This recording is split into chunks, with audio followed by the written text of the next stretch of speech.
All right. Seems like we've got a group of people here.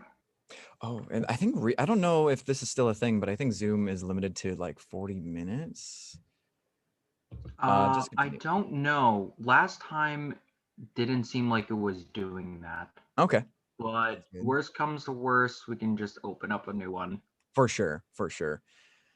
Cool. Let's if everyone's ready, then we can totes All right. jump on in. All right. So, welcome everybody to the intro of film lighting, how to make uh how to light movies on any budget. Oh, why did you shift over here screen? There you go. Hello.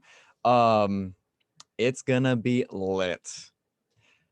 My name is Matt Esteron. I graduated from OC 2018. Technically, I took a break from school. I never completed the bachelor's program, only the associates, but then I made this movie Drone. Been working at the lighting company Aperture for quite a while. Pronouns are he, him.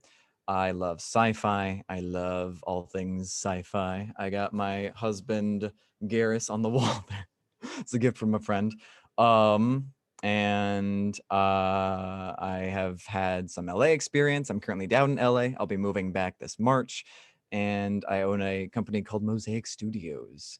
And one fascinating thing about me, I'm sorry, my favorite movie, a lot of already has been thrown out, but I'm gonna say it's between Blade Runner, both of them, District 9, and Wally.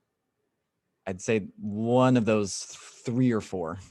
Um, So, what is film lighting? What is being a gaffer?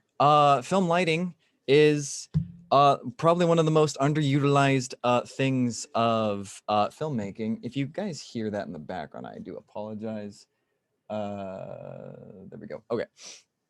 What is film lighting? It's one of the most important aspects of cinematography. You can have a great camera, you can have great sound, but if the lighting just looks bad, then the visuals just look bad too.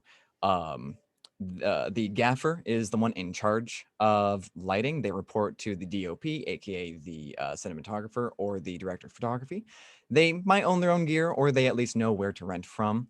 Um, they have the best boy, girl, best person, which is often their assistant, and they are separated into two categories: the grip, aka the lighting and rigging, and then the electronic side or electricity side, the gaffing side.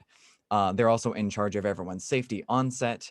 Um, and so they're more or less like basically electricians. They don't need to like be an expert in being an electrician, but just to the point of water and wires don't mix. Um, but that is being a gaffer. Um, Again, underutilized, just like sound design, and not DP, but production design. It's an underutilized skill that is more so than the camera, in my opinion. So let's jump into it. Different types of lights. We have soft light, we have hard light, we have Walking Phoenix here from the movie Her. This is soft light. Can you guys see my mouse? Or is my mouse invisible? Okay, you can. Okay, cool. Um, Soft light. What is it? It comes from usually a giant big source. It has soft roll off, which means that that basically just means like from the highlight to the shadow, it's soft. It's not like a hard edge like you might get with. I'll actually wait. I have an example literally right below. Like down here where you see on his neck, it's a hard roll off. Um, it's usually much more pleasing to skin and to clothing if you're shooting a commercial about clothing or something. It's usually coming from diffused lights or from panel lights, and it's great for key lights and fill lights. Hard light comes from a very small source. So this is something like your cell phone light. It's a really tiny pinpoint source. The smaller the light is, the harsher it will be. Hard roll off. It's usually more realistic, but it's not the most Hollywood per se. It comes from the sun, single source light, which literally just means like a panel light comes from multiple little sources, whereas a single source is just like your tungsten light, if you will. Great for edge lights and for product photography, especially if you have like leather boots or something, then it usually looks real nice to have hard edges. Let me put my aperture hat back on. The sun, you might think, well, that's a huge source, isn't it? Like, shouldn't that be soft light? Not quite, because to us, if you look up in the sky, if it's actually cloudy right now in LA, I'm assuming it's also cloudy back home in Washington. If it were sunny and you looked up at the sky with sunglasses on, the sun to you looks tiny. You know it's big, but it's tiny, and that's why it is considered a hard source. We have different light setups. So this is 1 point, 2 point, 3 point lighting, and then of course background lighting. 1 point lighting, you can get some really cool dynamic stuff, dynamic images. 2 point lighting is literally just you're using 2 lights. 3 point lighting is often the most common, and that involves obviously using 3 different lights. And then, of course, background lights, which is often probably the most ignored in terms of teaching lighting. And that's just because there's no hard rule. But the majority of movies and commercials are shot with 3 point lighting or at some point using this system. So let's jump into 3 point lighting. We have lighting positions. We have the key light, fill light, and edge light. The first example is just the key light. This is often your main light. It can be in different positions. It can be, say, at a 3/4 angle, if we're looking at my face, even though it's probably tiny, at like a 3/4 angle where it's kind of like hitting the majority on this side of my face, but somewhat on this side too, or it can be directly from the side, like it kind of is here in the example. You have your fill light, which is often just opposite side of the key light. And this is just filling in some of the shadows on the opposite side of the face. And then you have your edge light, which its sole purpose is to create a rim or to create separation from the talent to the background. Because let's say in the second example, yeah, you can kind of see the line from her hair to the background, but not as much as if you had an edge light. This really defines a line between the background and your talent or subject if you have a product or something. But those are your general lighting positions. Backgrounds, again, there's no real hard and fast rule. It just depends on what it looks like, what you're going for. But in terms of subjects, even products often might have a 3 point lighting scenario. And there's a multitude of different positions. There can be like under lighting where light is coming from under the chin. It could be top light, which is directly coming from in front.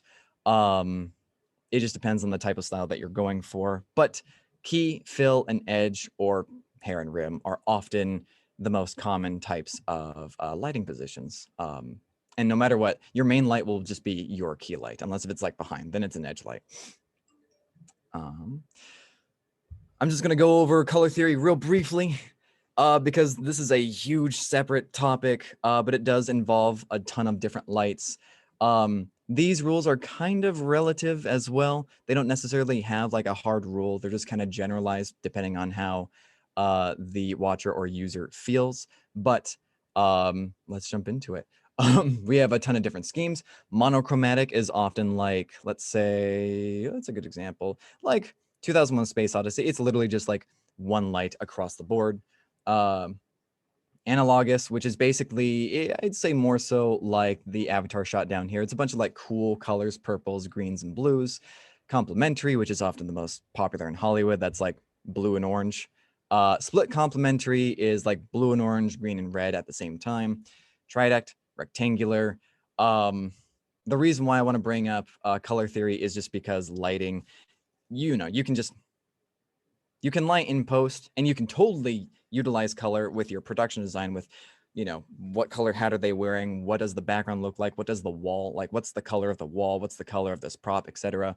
And you can really push that with lighting as well. You think of John Wick in the first John Wick movie when they're at like a bar and there's like a neon green light coming from the background and then a red light coming from in front, and it kind of gives off a particular vibe. Let's say the shot up here. Here's a good example of, I would say, Tridect. I think it's Tridect, yeah. Lighting. She's mostly lit with more so like a bluer tone, and then the background has like some warm tones and then a red light. And,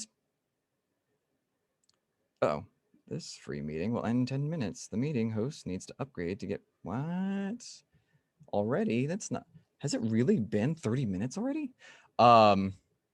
Okay, we'll get there when we get there. But Do you think you could distribute this PowerPoint for us to check out? Because like some of this absolutely. stuff, because some of us are advanced students, we have some of this information, but like this color theory thing, I've never seen it, and I'm an artist. Like I think that's really Ooh, cool. okay. Yeah, this spans across every art form. And again, it's relative. Red might mean aggressive, or it could be passion. It could be whatever. It could, for some individuals, mean comfort. But oftentimes, there's certain similarities to color. Hue is just the color itself. Is it red, green, blue, etc.? Saturation is just, is it a like rich red? Is it kind of a desaturated red that's almost black and white? And then lightness is just the tint or shade, aka is it more of a pinkish red? Is it more of a maroon red? Etc. But yeah, this is totally look this up later. There's a ton of different info pieces on color theory. It's a really fascinating one too as an artist. All right, the lights themselves. Excuse me. We have traditional tungsten. This is your airy. I think the studio still has airy lights. We have your Mole Richardson, which is like the light over here. Very traditional film lights. Literally what you imagine a film light being. That's what Mole Richardson, I'm sorry, that's what a traditional tungsten is. We have LED, like aperture lights. Hey, we have Quasar, which is like the tube lights, and then the newer, which is also what the studio has. They're like the small little panels. And then we have tube lights, which are often either fluorescent or LED. And then we have practicals, which is literally your lamp. I don't have a lamp that I can just grab. Literally your household lamp, or actually what you can see behind me, just like Christmas lights, basically. And those could be anything, again, from neon signs, Christmas lights. You can work with your set deck, your set decorator, or your production designer for that stuff. But we'll get into practicals more soon.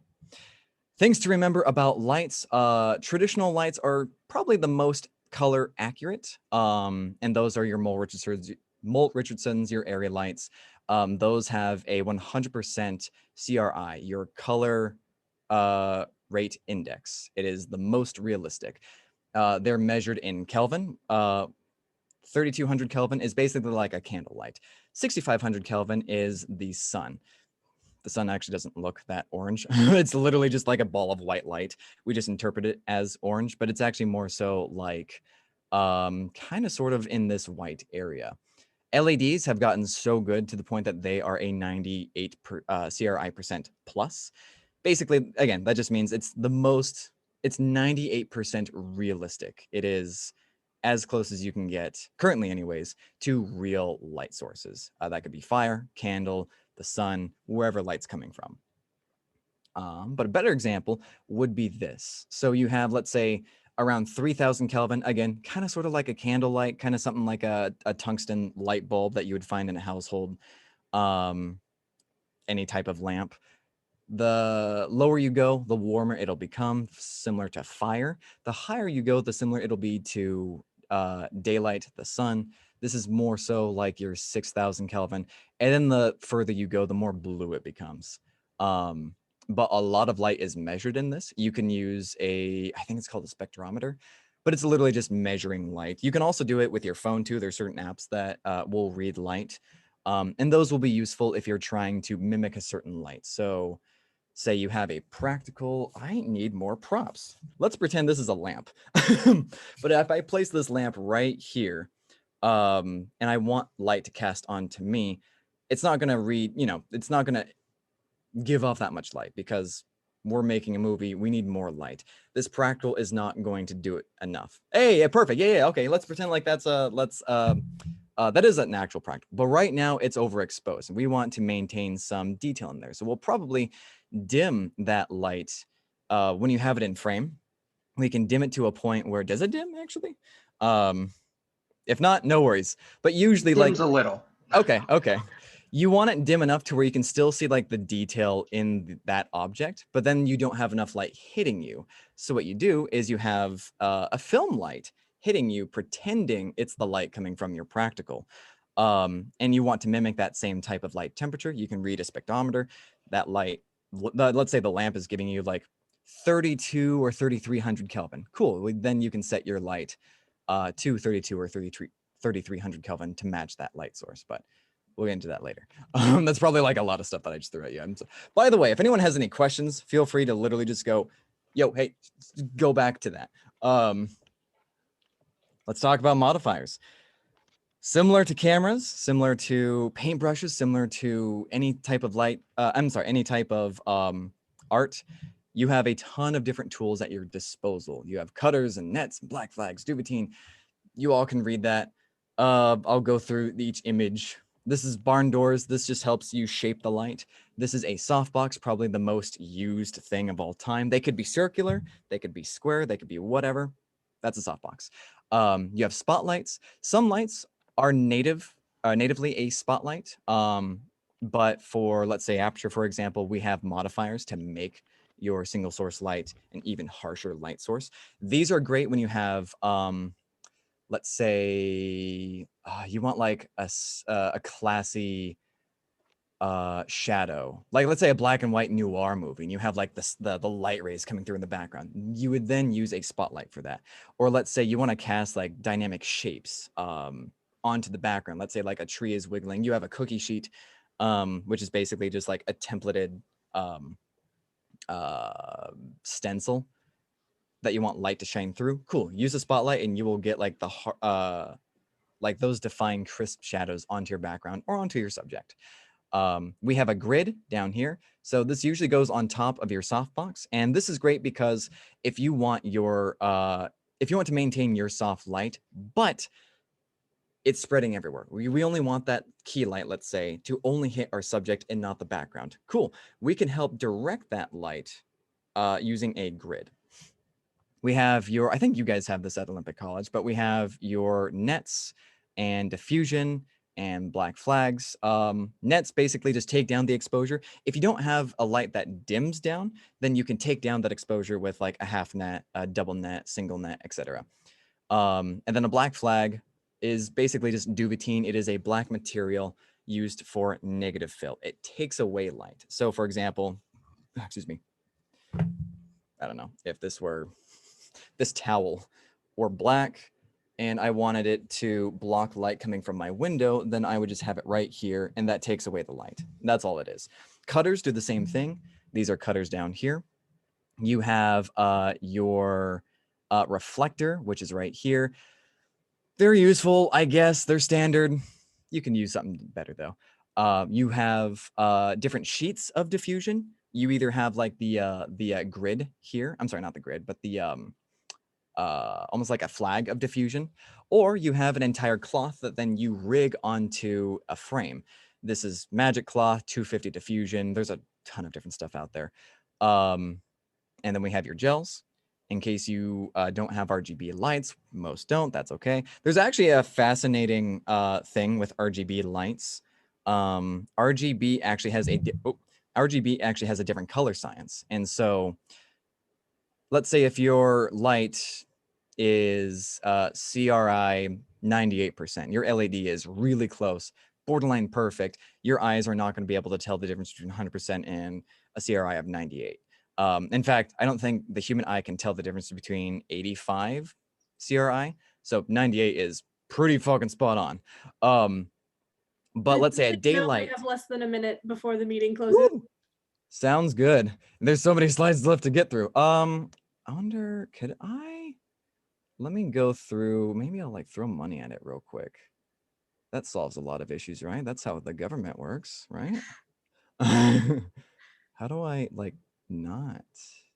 We should be able to still like pull up a different meeting and then That sounds good. be able to just bring that in. I'll put that in on Discord and I'll message it over to you. Perfect. Sounds good.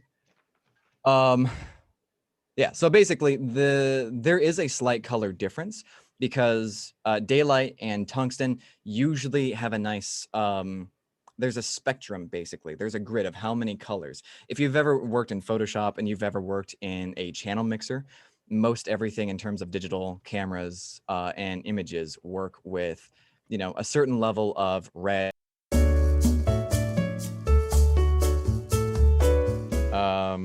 Well, Washington has too much clouds, too many cloudy days, whereas LA has too many sunny days.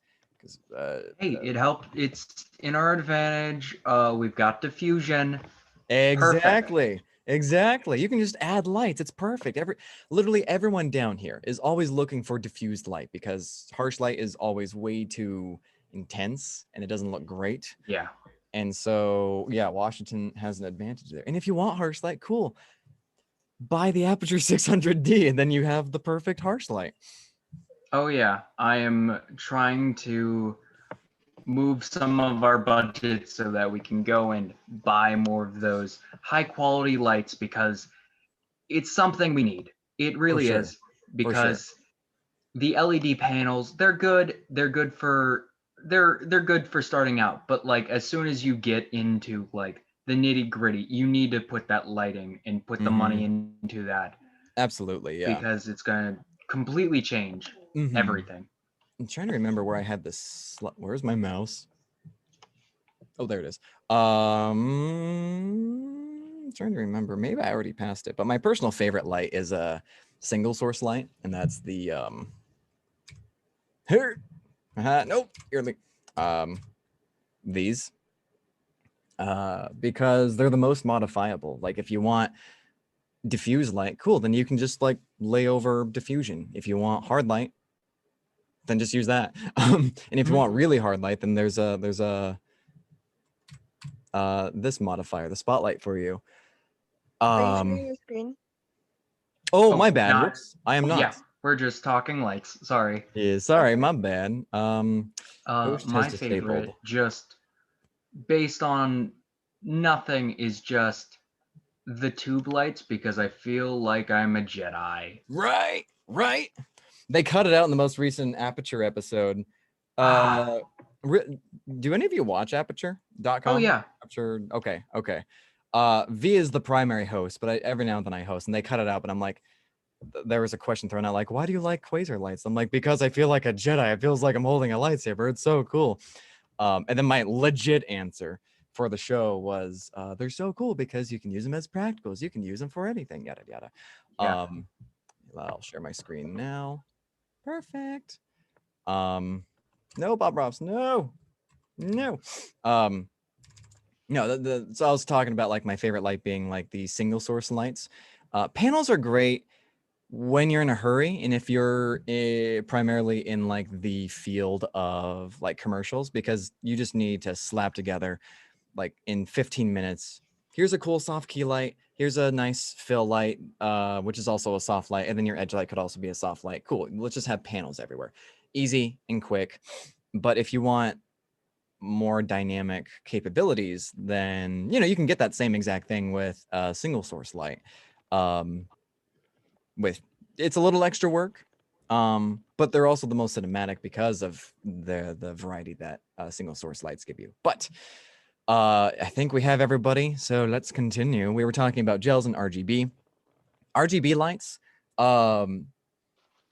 when you use, say, if you set your RGB to the color red, you're taking away, in that spectrum of light, you're taking away the blue and green tones. So what it's exporting or what it's giving to you is just this a solid red color or a blue or a green or whatever color that you were looking for. Whereas if you have a gel, then you have a let's say a daylight or a tungsten colored light. It's that full RGB spectrum with a gel in front of it. It's not cutting away any of that light. So if you were to say like color grade or color balance, color correct, it's much easier to do that with gelled lights than it is RGB. So keep your gels as much as you may have RGBs. RGBs are super handy, however, because if you need something in a quick pinch, cool, then you're good to go. And plus, even Hollywood's using them. The end result is borderline the same. It's mostly just, it's a different tool. It's no better or worse. It's just a different tool. So let's keep going. Does anyone have any questions as to any of these modifiers so far? Because I know these are a lot of modifiers, and I don't even have all the pictures for what these are. What's your opinions on like black wrap and stuff like that? They are great. Again, they kind of work better with the more harsh light you go, the more single source or spotlight you go, because then, you can wrap it around and you can really finesse where that light is going. But they also work with soft light too in a more diffused way. If you don't have barn doors, you don't have anything, heck, you can just use your mother's foil. The only reason why it's black wrap is just so other lights don't bounce around on the outside, or on the inside for that matter too. But yeah, they're great. They're cool. Industry peeps use them. They often recycle them, so keep that in mind when you use them. Store it somewhere. Get a big crate that has all of your recycled pieces because they're expensive, even for the industry. Oh, and then I totally forgot. Yeah, reflector boards. Not the same as reflectors, but reflector boards, wonderful. Everybody should have them because if you have zero lights, you have like a lamp and you have the sun. Cool.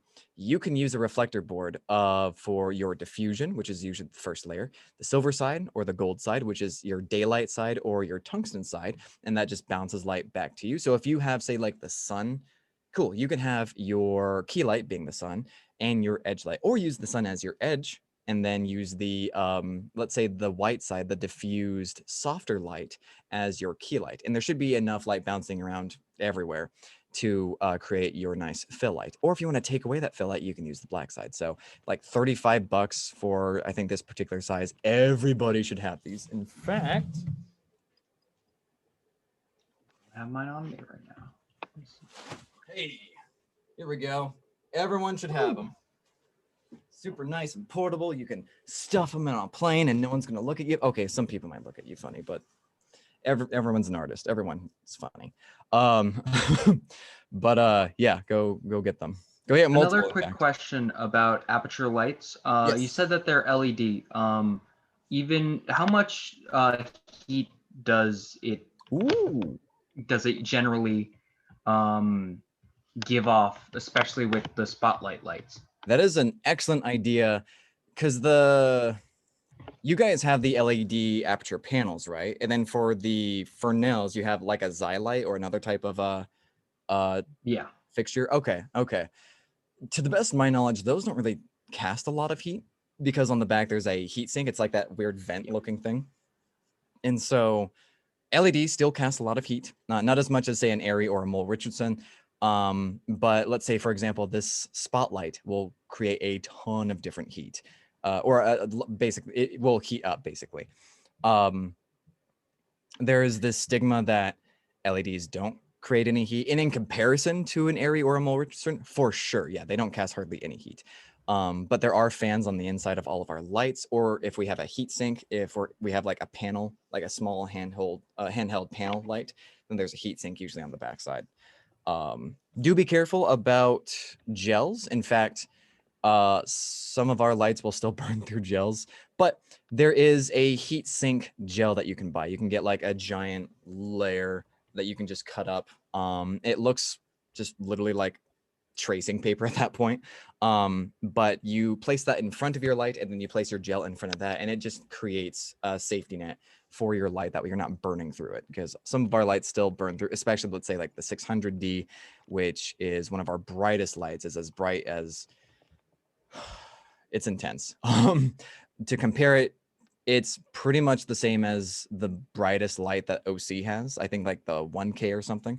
The 300D still creates some heat. And then the spotlight definitely will create some heat just because like all that light is just being condensed into a tiny source. So granted, you don't have to wait an hour just for the Airy to simmer. I'm sorry, you don't have to wait like an Airy for an aperture light to simmer for like an hour. You can just let it cool down for like 5 minutes. Cool, throw it in the bag and you're good to go. But they do still cast heat. Very good question. That goes into I have another question about just when you're shooting outside or at night, what sort of things should you do? I know a lot of that has to do with how much light sensitivity your camera has. I personally have a GH5, so not the best during night, but sure. But like, what sort of lights would you bring for a night shoot outside? An exterior night shoot. Mm-hmm. Guess it depends on the genre.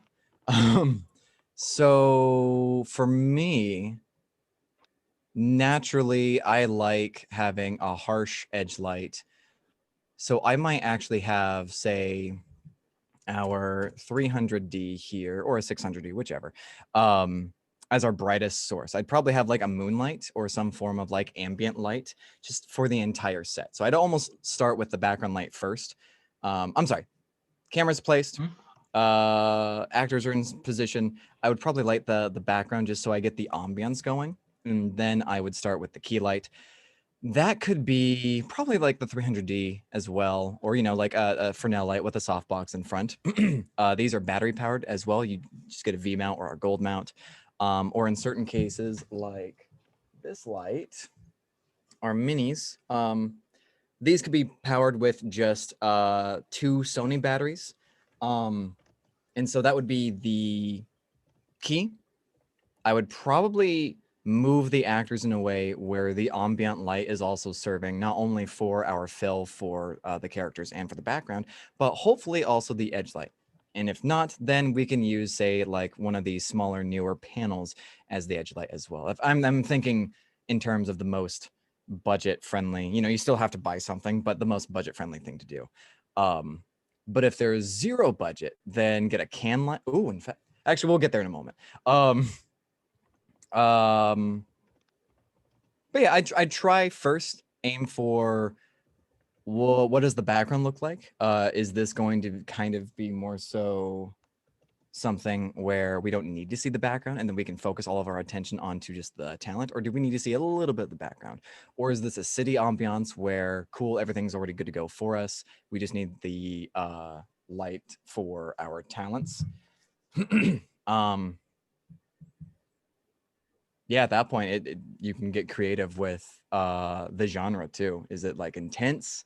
Is there a lot of silhouettes like Roger Deakins, in which it's more realistic? He uses a lot of practical. So he'll like set something up where the background is, let's say, a convenience store or a gas station. And then he'll skip lighting the characters because he positions the camera in a way where the light is casting a silhouette on the characters as opposed to lighting the characters. Or what you can do is have, let's say if the character has a flashlight, behind the camera is a grip or a PA or somebody holding a reflector board, literally bouncing light back onto the character. So as the character is walking around, he has his flashlight out. That flash is hitting a bounce technically off screen, bouncing light back onto him. It's a brilliant way of That getting light to him. also brings up the idea of like, how many times do you guys just wear white just so that you can bounce light off of each other? Honestly, never. Most characters, No? I'm sorry, most the cast can wear whatever they're meant to wear. The crew is always meant to wear black. In certain cases, you could probably tell your crew like, hey, wear white because we need this to be as bright as possible. Light needs to be bouncing everywhere. Maybe if it's for a sitcom, it doesn't necessarily matter because, hey, it's, you know, nice and bright. But usually the more dramatic pieces and the like initial instinct is just to wear black all the time. There are cases where you could have, say, an edge light on a character and they're silhouetted, and then a character who's wearing a white shirt walks up to that character and then bounces that light from the shirt onto that first character. So that's totally possible. And that's where kind of like the artistic vibe kind of comes in because you can just have fun with lighting at that point. But yeah. How's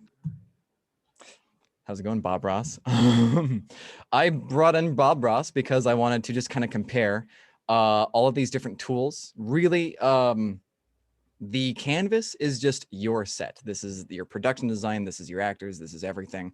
The camera and lights are the paint. And then your modifiers is just the type of brush that you're using to then paint onto your set, basically. That's how I like to think about lighting, because for a lot of people, I'd assume like, oh, lighting's just whatever. You set up your lights, you're good to go. It's easy peasy. Well, I mean, you can be a lot more artsy with it. Miscellaneous things. We have a C-stand. This is what this thing is. The most standard used thing in all of filmmaking.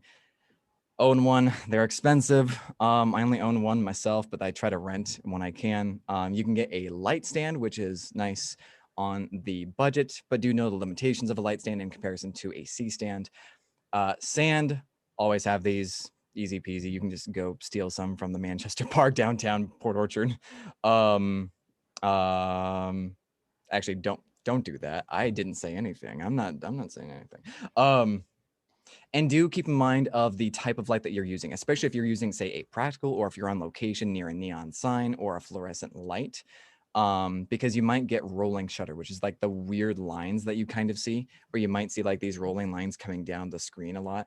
That's just because of the flicker rate of that light. Most LEDs these days have a really high flicker rate, which means you're not going, even if you go into slow motion, you're not going to see that flickering thing in your camera. But cheaper lights or fluorescent lights might have that. So do be aware of that. Super important tip as well. They teach you this in school. Sandbag over the biggest leg. Make sure that biggest leg is also pointing towards the direction of your light or where the weight is coming from.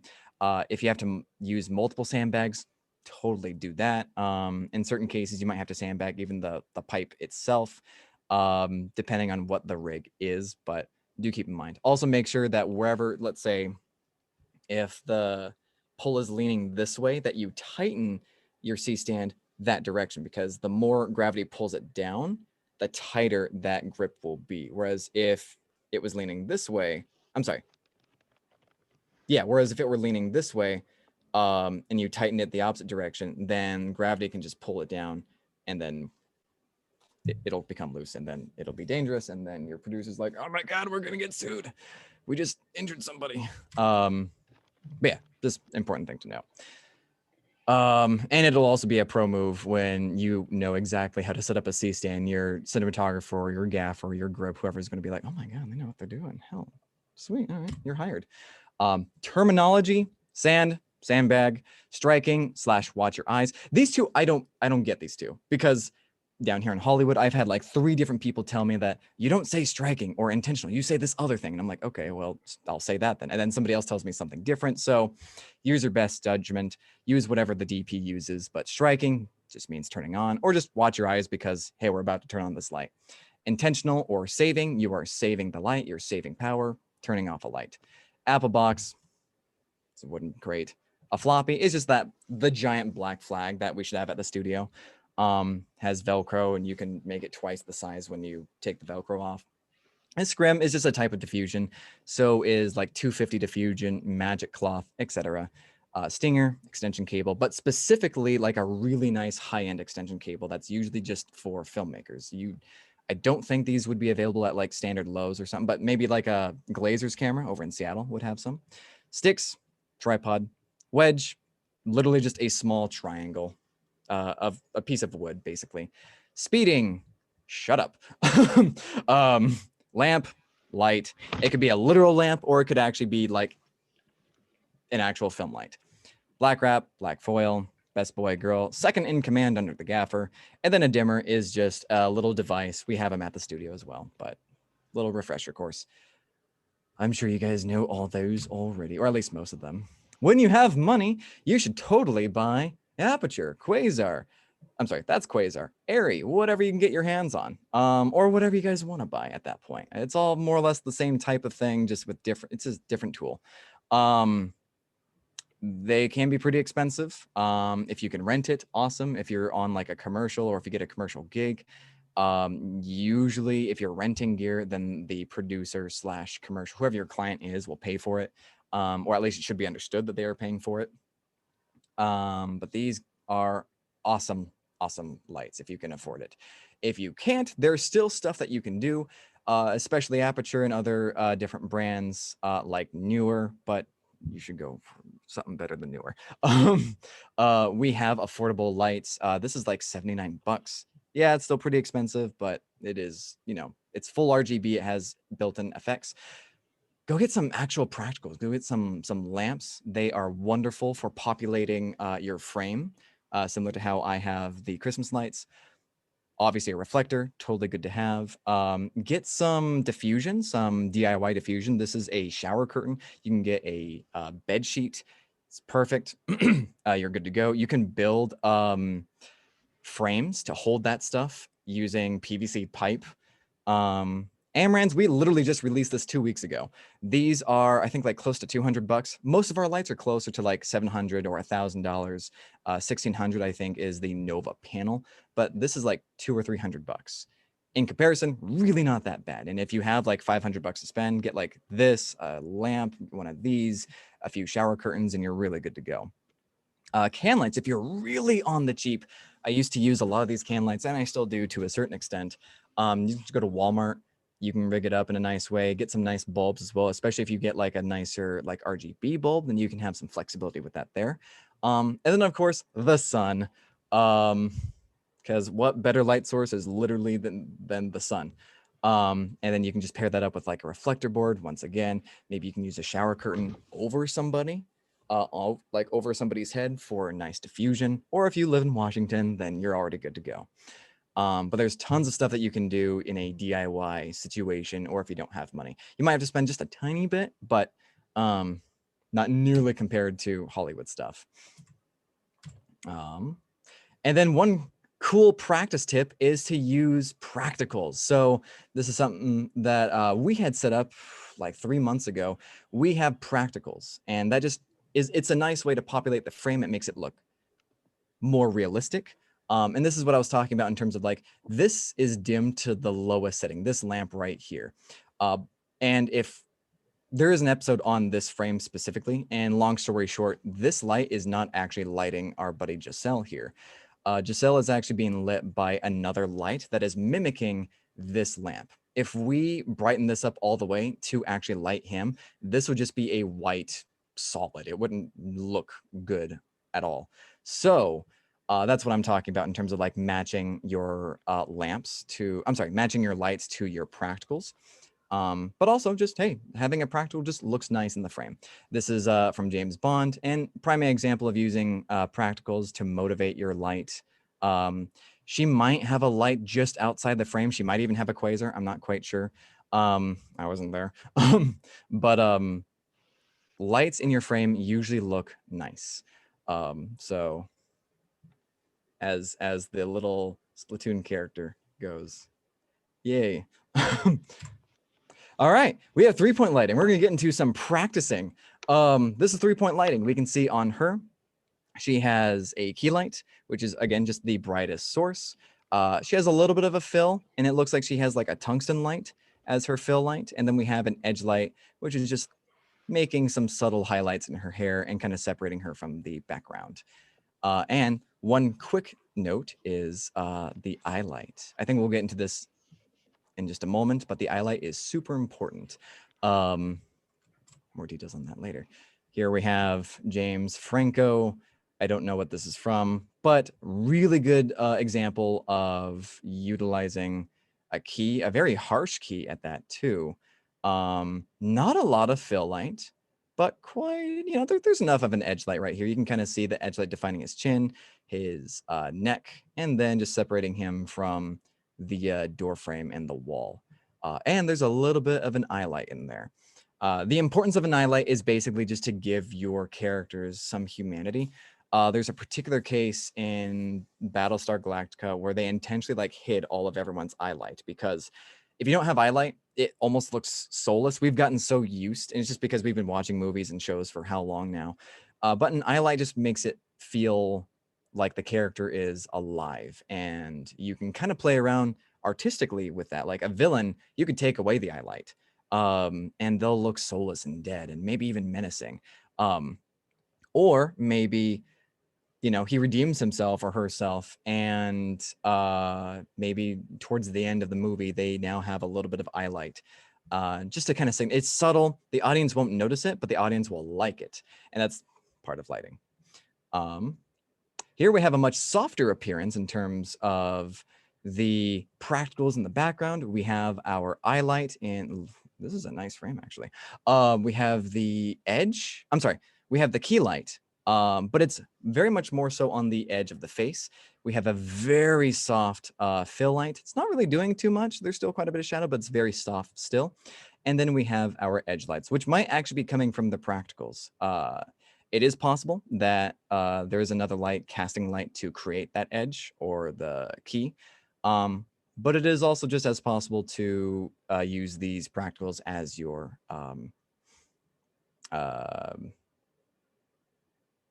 subject's lighting. And then just another big example, really harsh edge, soft key, and then a subtle fill. Easy peasy. This one's a little bit harder. I would argue there is literally no fill light. It is actually no. I would say this is the fill. I'm sorry. No, this is the key because it is the most prominent, brightest light hitting Chris Pine's face, and then this is the fill, and it's more so just on the opposite side. I don't think he has much of an edge. Mostly because we have a giant practical in the background. So he's already pretty well separated. This is at that point you can really play around with like what looks good. Do you want the light under, over? Do you want an edge? Do you want to skip the edge, etc.? It all depends on what you're going for. Oh my gosh, 10 minutes again? Okay, well, we're almost done. We have a more frontal light. We don't really have much of an edge.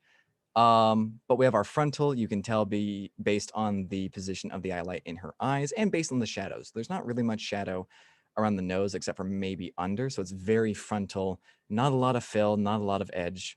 Very much the exact opposite of this next frame. Super harsh edge light. And it's also coming from the same side as the key light, which is nice and soft. And there isn't really much of an edge. I'm sorry, much of a fill light at all.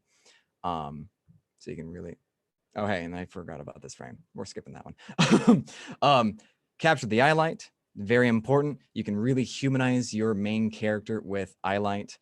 Study some photography because a lot of these kind of wonky ideas kind of come from photography. You don't necessarily have to study actual photography, but like just kind of getting your brain moving and thinking creatively with photography can be a really nice way of exercising how to light your subject. And it could be used for anything.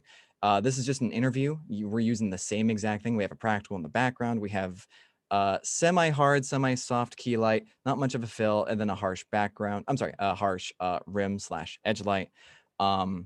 It's used for commercials, used for documentaries, used for what have you.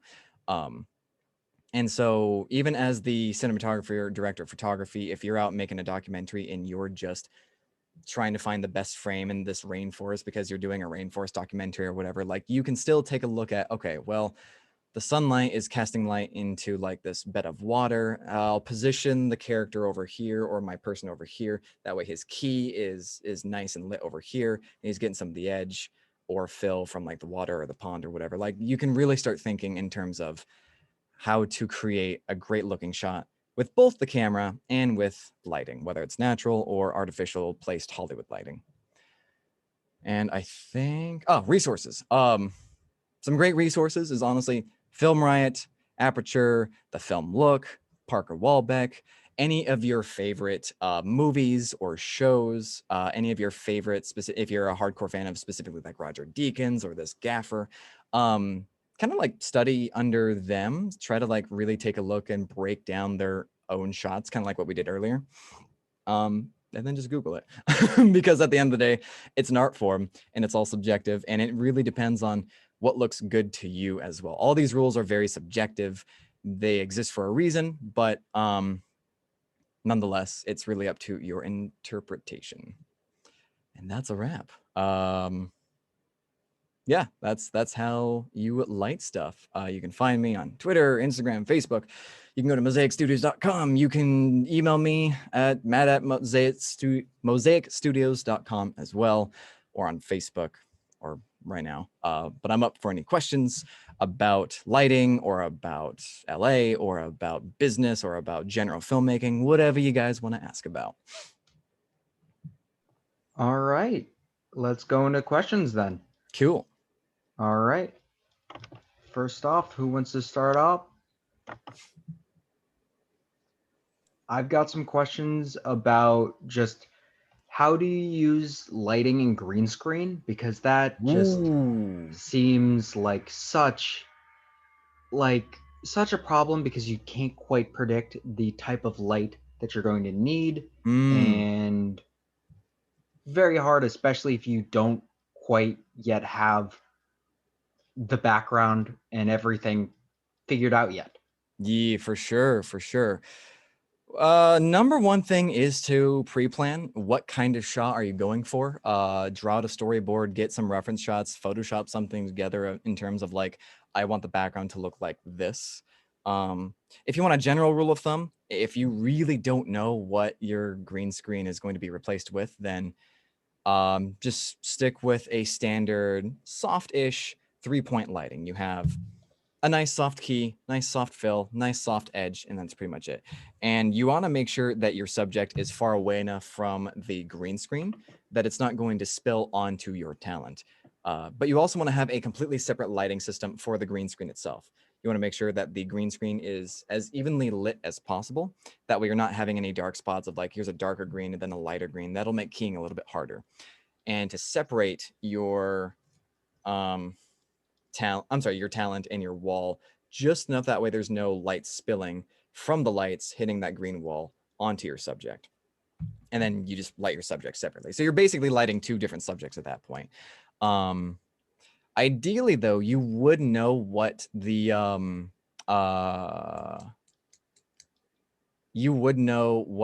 the green screen will be replaced with. So if it's a cool sci-fi background, then cool, great. Then we can light for that. We don't need the edge light because this is a really dark setting or something.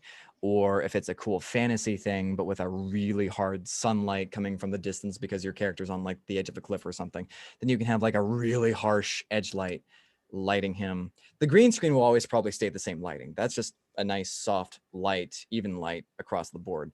But then at that point, you can play around with what your subject is being lit by. You just want to make sure that it's also far away enough that the subject's light isn't also hitting the green screen. Got it. So definitely, you gotta have more room for that type of thing. Yeah. The OC should have that. There should be plenty. The hard part though of OCs is it's not like a white cyc or a curved wall. It's a standard like block. So it's a little bit harder to light for those, but still very much possible. Or what also helps too is if the camera is also far away enough and you zoom in to the point that the green background is out of focus, that helps a ton too. Having an edge light is kind of a nice nifty trick because that literally gives you a line to separate your subject from the green screen. If you don't have one, it's not impossible, especially if you light good enough, then yeah, it'll still work. But be also wary of who has frizzy, messy hair, all the little details behind in the hair that might be a little complicated to key out. But sometimes you got to do it. And having good lighting helps with that too. All right. All the questions. I have a project that I'm doing in the next couple weeks where it's going to be like outside at night around Bremerton. Do you have any like lighting suggestions for doing a night shoot or something like that? What's the genre? What's the story? It's kind of like I'm so bad at talking. I'm so sorry. No, it's all good. You're doing a good job. It's going to be a noir like mindscape type of thing. Okay. Okay, so noir. Is it black and white or is it color? It's gonna be color. Noir is more like the emotional style. Gotcha. Okay. And if it's at night, is it kind of a darker tone or a lighter tone emotionally? It's kind of leaning more towards dark, but there's a balance. Okay. I'd say you can almost use, and I'm sorry, is this going to be like downtown Bremerton or are you thinking like in the forest somewhere? Downtown Bremerton, yeah, like kind of walking up in the city. Okay. Near the Roxy and stuff like that. Where's that? Oh, near the park, near the ferry? Yeah. Okay, gotcha. You could utilize the lamps near the ferry terminal as some motivation, so you can have like a light placed far off in the distance, casting a warm ambiance, or maybe even a cold ambiance if you're wanting to like kind of give a moonlight feeling to it. If it's moonlight, just make sure it's soft light. That just looks more pleasing to the eye. And then you could have a nice edge light as well. and then skip the fill light. Awesome. Is the camera moving in some of these shots? Yes. Yes. I forgot to talk about that. There's a few cheats you can use. You can set up a ton of different lights, so when the actors are in different positions, they're still being lit. Or you can have, if it's subtle enough, you could have, say, like a lantern dimmed just enough to where you can see it's casting just enough light for a key light for your talent, but it's not distracting enough. Like you have it on a pole, very similar to a sound op, but you're just walking with the camera operator, lighting your talents. And the trickier part is making sure that it's not obviously being lit by something, that it looks more natural, that this light is following these characters. But it's totally doable. It's totally doable. Or again, if the light is far enough back and it's powerful enough to emit light in a particular region,